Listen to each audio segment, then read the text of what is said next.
my name is Kamaiyah Lineberger, and for my video essay, I'll be talking about the lack of representation in romantic comedies. I'll focus on 3 films in particular: 10 Things I Hate About You, How to Lose a Guy in 10 Days, and 27 Dresses.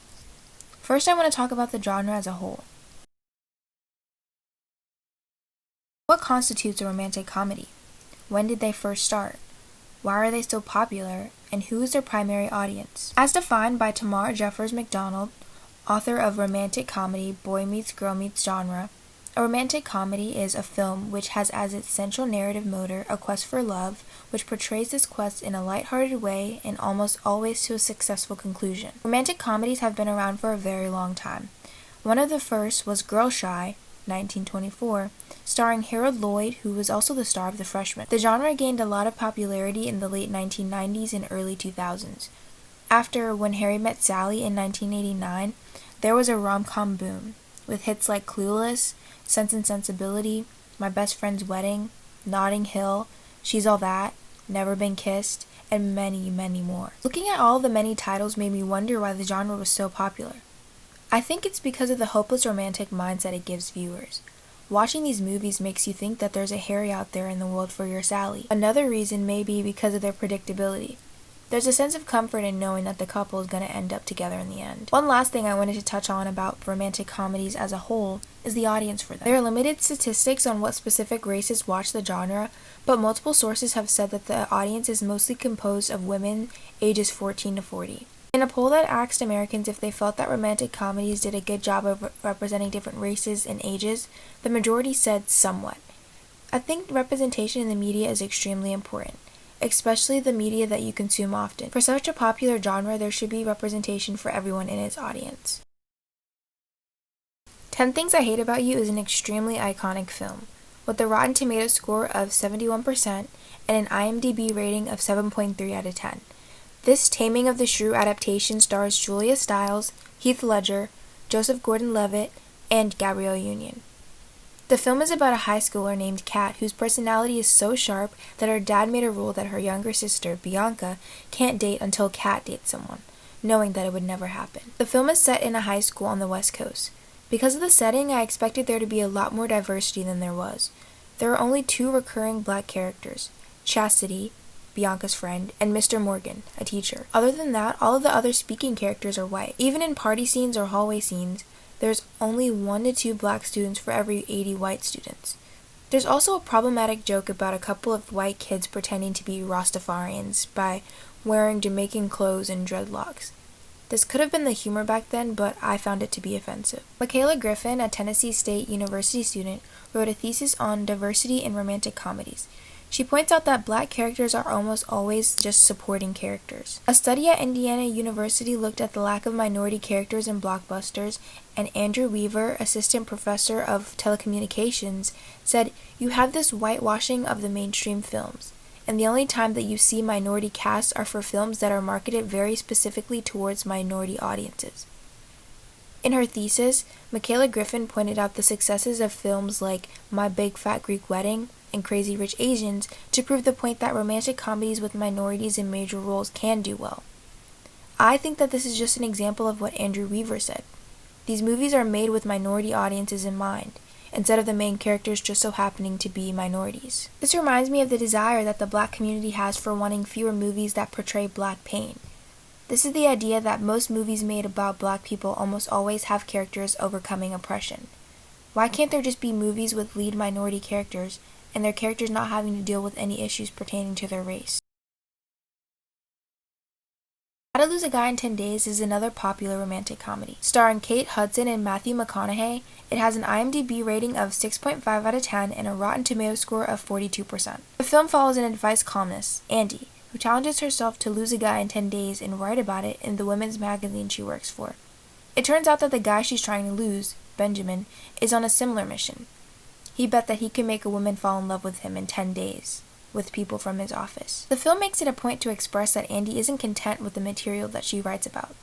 Things like how to lose weight fast and how to decorate your apartment. She has a master's degree and feels like she isn't using her full potential at her job. Her boss pulls the age-old, "If you do this time, maybe I'll let you do something else next time." On the other hand, Benjamin is a well-known ad executive.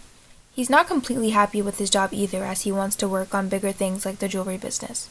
Andy's endeavors don't end with her getting to write what she wants.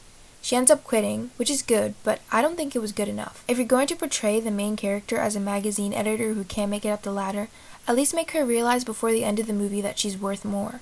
The entire film is about her fulfilling her boss's needs and focusing on a relationship. The film ends with her falling in love, and we're left on a cliffhanger about her future endeavors. Bethany Crystal, a writer for Medium, notes 21 out of a sample of 32 romantic comedies where there's an unequal power dynamic. She also highlights that many of these films give their leads the same kinds of jobs: writer/editor, stereotypical feminine roles like cheerleader or princess, customer service worker, and artist, while for men, the top careers are lawyer and executive. She makes the point that young girls who are watching these movies will think that certain careers may be unattainable for them. Similarly, with racial representation, it's very discouraging for an aspiring young black actress to only see white women in their dream roles.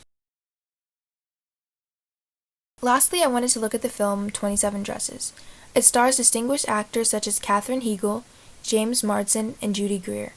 It has an IMDb rating of 6.1 out of 10 and a Rotten Tomatoes score of 41%. The film follows a woman, Jane, who has been to 27 different weddings as a bridesmaid. She meets a guy, Kevin, who turns out to be a wedding journalist and writes a story about her life. Jane is a personal assistant to an entrepreneur, and it was actually revealed that the only reason she started the job was because she liked him, which is an embarrassing depiction of working women. Jane is 30 in the movie, and multiple characters comment on her age and the fact that she is yet to be married. 30 seems to be a common age in romantic comedies where women are expected to be married and settled. In My Big Fat Greek Wedding, the main character, Tula, is 30, and the beginning of the film is spent by her family saying she'll never find someone because she's too old. This mindset is extremely negative to portray in films catered to women of all ages.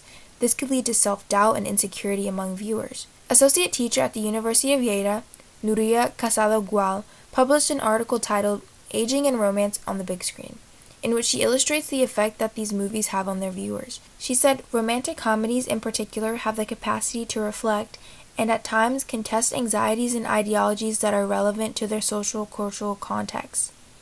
So the negative ideas that these movies portray could be underlying feelings that the creators have and that they want to spread. Jane was extremely conflicted that her younger sister was engaged before her, all because of social norms about when women should be married. Movies like these further push a negative agenda and make it harder for social change around these topics. With regard to ageism in romantic comedies, I wanted to talk about actress Anne Hathaway. She's been in rom-coms like The Princess Diaries, Ella Enchanted, The Devil Wears Prada, and many more. An article recently came out about her being told by executives that her career would end when she turned 35. She also mentioned that she stopped receiving romantic comedy scripts in her 30s. This is a concrete example of ageism, not only in romantic comedies but in Hollywood in general.